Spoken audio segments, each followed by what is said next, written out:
আমাদের এখানে 200 কৃষকের প্রায় 2 কোটি টাকার লস হয়ে গেছে পানি জলাবদ্ধতার কারণে। বৃষ্টি আগে চলে আইছে, কৃষক সময় মতো তার ফসল উঠাইতে পারে নাই। কিন্তু এটা প্রোটেকশনের জন্য আমরা তার আগেই অনেক দপ্তরে গেছি যে আমাদের এই জায়গাটা যাতে এরা পানি নিষ্কাশন দ্রুত হয়, এই জন্য লাস্ট কৃষি অফিসারের স্যার আমাদেরকে পাঠাইছে বিএডিসিতে।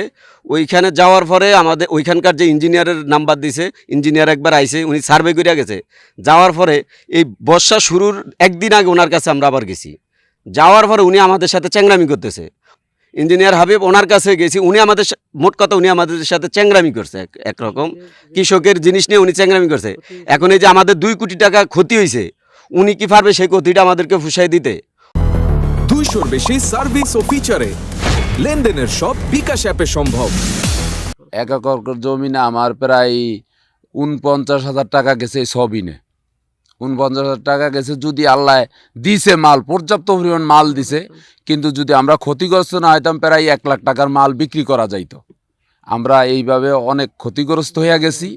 কিন্তু ঋণ লইছি, কৃষি অফিসের তনে ঋণ লইছি, তারপরে আশা সমিতির তনে ঋণ লইছি, লয়ে আমরা এই ফসল করছি। কিন্তু এখন তো আমরা মার্ডার।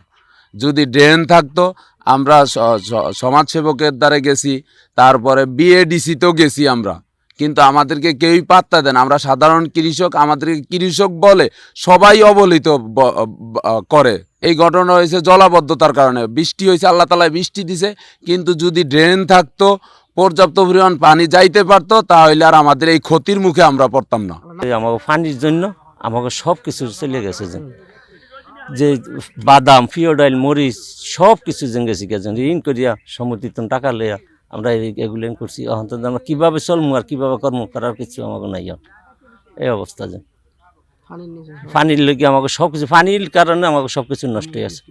বৃষ্টি দাম বেশ বেরিয়ে গেছে গিয়ে।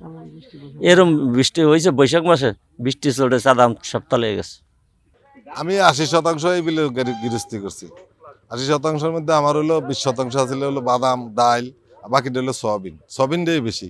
এই বছর বর্ষার কারণে কোনো পানি লাইনও নেই, যাওয়ান না, ড্রেনের দরকার, কিন্তু ড্রেন কেউই করে না। এই বহুত জায়গায় গেছি, সবাই দিয়ে দিচ্ছি করে দেয় না।